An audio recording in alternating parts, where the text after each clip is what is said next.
Hello, everyone. This is Coach Oliver once again. Welcome to the semifinals, the knockout semifinals of the FIDE Grand Prix 2022 in Berlin, Germany. All right. At this point, we're going to be through one of the semifinal games between Hikaru Nakamura and Richard Laporte. In this game, Nakamura was just too good, too precise, and also a very instructive endgame. Let's go through the game. Okay, he went for d4, knight into f6, c4, 6, knight c3, d5, takes. All right, we have the QGD. The Queen's Gambit declined, exchange variation, bishop into g5. Okay, just to show you, there's also a trick here. Black can go for knight b d7. Don't fall into this trick. Knight takes d5, let's say, exploiting the pin on the queen, right? This knight takes d5. If you take the queen, black has bishop b4. This is a very known trap. Queen on d2, bishop takes d2, king takes d2, and then king takes d8. Black has an extra piece. 3 for 2. Okay, let's go through the game.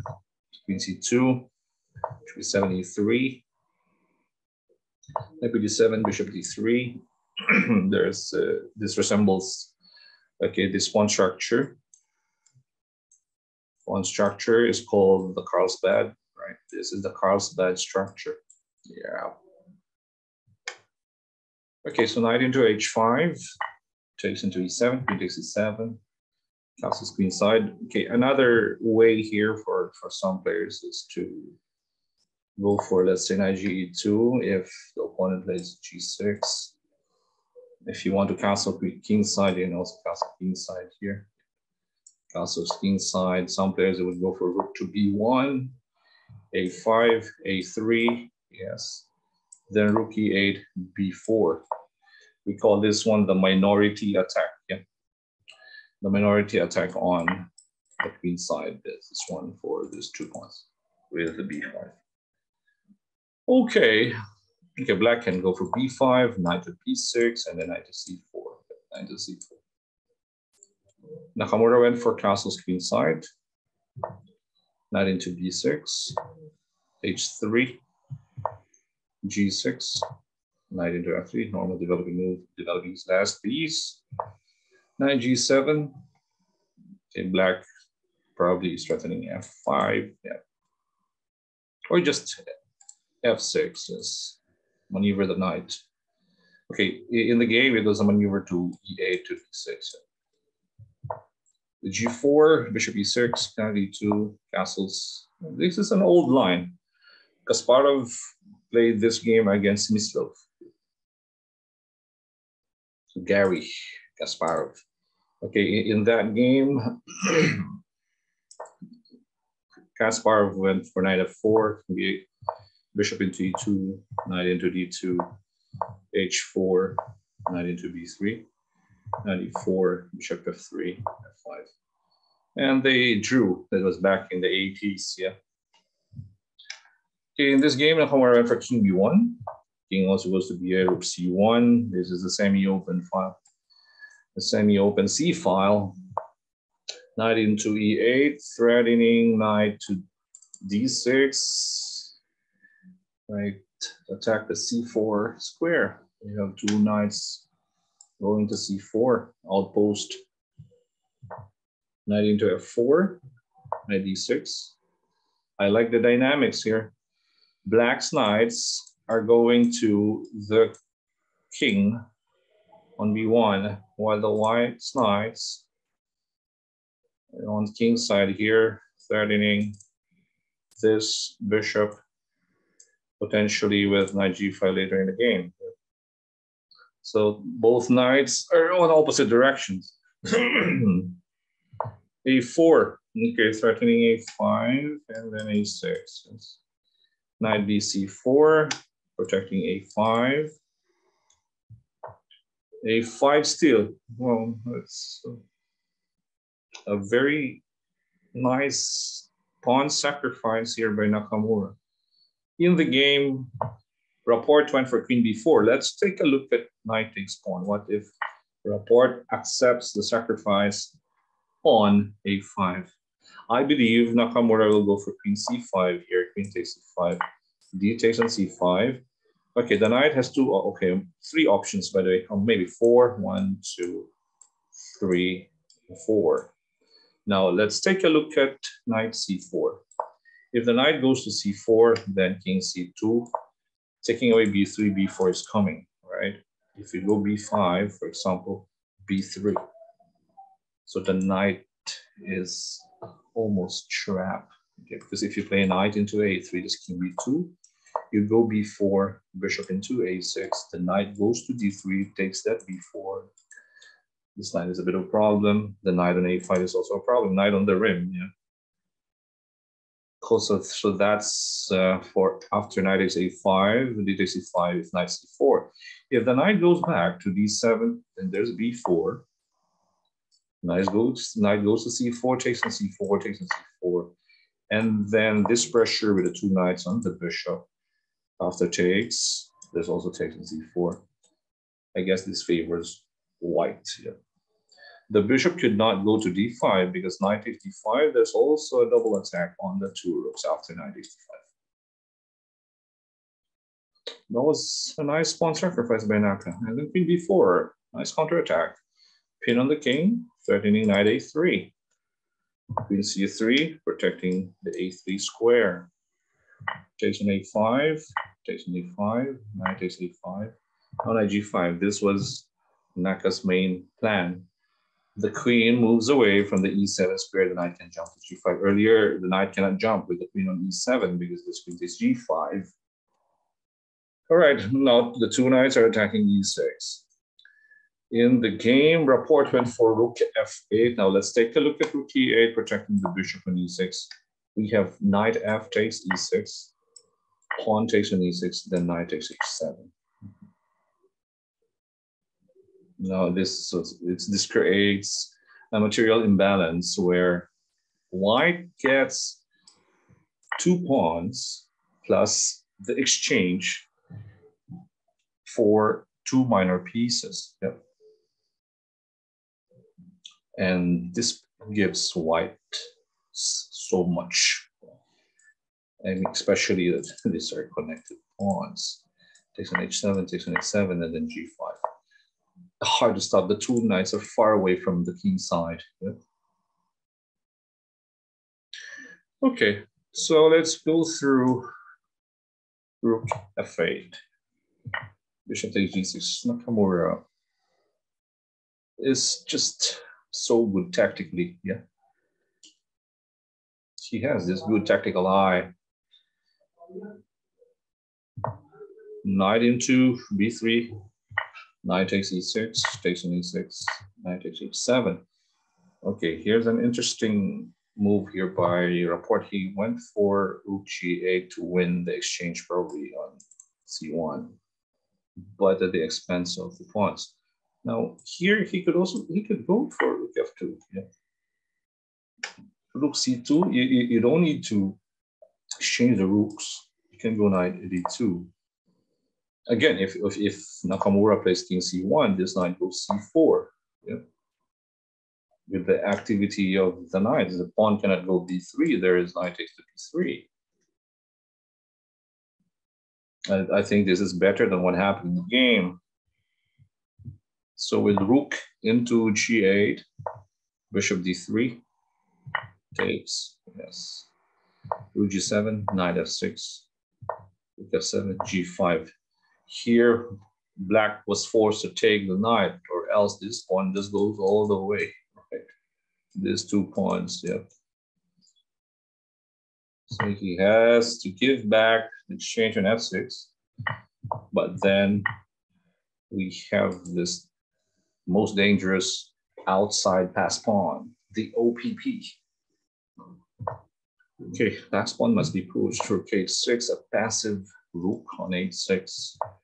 King d2, king d7, king e2, king goes to f3, g4, g5. king f3, king e7, king g4. Oh, just right in time. The king stops king g5, but now there's a rook left on h3, go to f3, drive away the king, king g5 coming. Knight goes to c8, rook f3 check, king g7. Okay, the king has to protect the rook. This white is threatening king g5. Bishop g6, knight into d6, king g5. Black has to do something with these pawns, a5. But thanks to the b2 pawn, that pawn will be slowed down. Okay, rook f4. All right. Here, if black goes for b5, Nakamura has f3, e4. When the knight is driven away, let's say, for example, a4, you have e4, takes, for example, you go b4, e5, yes? Because when the knight moves away, for example, knight here, there's rook f7 check and takes the rook. If the knight goes to f5, for example, this d5, takes on d5, rook takes b4, setting rook b7. Yes. Then after rook b7, there's take and take. Okay, so rook f4, knight e4, it was forced. Rapport has to get rid of the strong bishop in g6. Takes on e4, takes on e4, rook takes e4, rook f6, f4. Wow, it's a pawn race. White has an extra pawn. That's a more advanced h pawn, so that gives him an edge. A more active king. Black also has a passive rook. Rook f5, king g4, rook b5. Taking that important b2 pawn at the cost of at least 2 tempi. Rook takes e6, a4, rook e7 check, king e6, rook e8, nice move, takes. Check first, all right, nice tempo, before rook a8. It's also important to keep an eye on the opponent's last pawn. The a pawn versus the h pawn. Who's faster? e4, the principle of two weaknesses. The h6 square is protected by the king. Use this one, right? Central pawn, rook a2. Black protects the more advanced pawn, so he could push the b pawn. Check, rook a6. Gaining time, and then rook a6, just gaining time. All right, push, pawn race. Right, race to the finish line. Who goes first? e6, 2 steps. 2 steps. b3, also 2 steps. Nakamura slows down with king f5. Okay, it's important to be careful here. You push here, rook e2. Yep. You lose that pawn, yeah. So king f5 first. Now, black also has to slow down, because if black pushes, you check first. Yep. King goes to h6. Attack the more advanced pawn, rook from behind, the Tarash rule, right? And if the pawn push e7, you cannot stop the pawn, all right? The pawn is blocking the way of the rook to go to e2. So rook to a1, rook b6. Again, a very important strategy in the end game, especially with the connected pass pawns. Put the rook behind that more advanced pawn. Okay, because if there's 2 pawns are on the 3rd rank or on the 6th rank, the rook cannot do anything. 2 pawns on the 3rd or the 6th, the pawns will win against the rook. So rook to e1, king f6. So there's no progress for this pawn because the rook takes b3. Rook into e4, e7. It was also possible for Naka to play f5, although he was worried about rook takes d4. He has king g5 also. He has his own connected pass pawns. Now, if black takes away that more advanced pawn, there's rook to b7. King goes to g8, and he can go for king g6, threatening mate right here. Yep. King f8, for example, f6, threatening mate once more. Rook takes e6, right? The principle of two weaknesses. Yeah. And if the rook goes behind, for example, rook e2, rook b8 check, rook goes to e8, h7, yeah, threatening mate. Okay, but e7 wins anyways. e7, rook takes f4 check, king e5, rook f1, king to d6, rook to e1, king e7. Nakamura doesn't want to give black any counterplay, so he went for this one, simple line, I guess. c5, they take c5, rook d1, king c7, rook into e1, king d6, rook d1 check, king c6, rook goes from behind, rook b4, b2, takes d7, b2. Okay, what I like about this ending is that Nakamura showed that you don't have to be greedy. One pawn is enough to win the game. Yeah. If, for example, the king takes this h pawn, this rook takes a4, king takes on h5, this king b6, yeah. Rook goes from behind, c6. Okay, let's just say the rook goes behind, c7, king goes closer, rook into a5, there's an umbrella on c5. If you check, there's rook, king c6, rook check,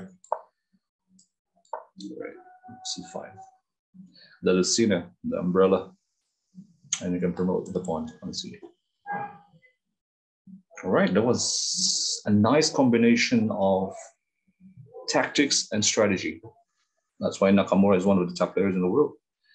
And that's why he's winning all this online tournaments. According to Nakamura, online and over the board, it's just the same. That's according to him. Okay, but the last classical game that he played was actually in 2019. So, but he's not showing any rustiness in this tournament yet.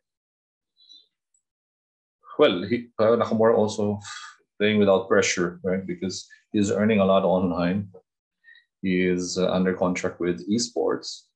So the money is just rolling in the bank. So no pressure for him to play on the board, right? And just is fighting every game. And that's a good sign. And with that win, Laporte has to win his second game. There are 2 games in the tiebreak.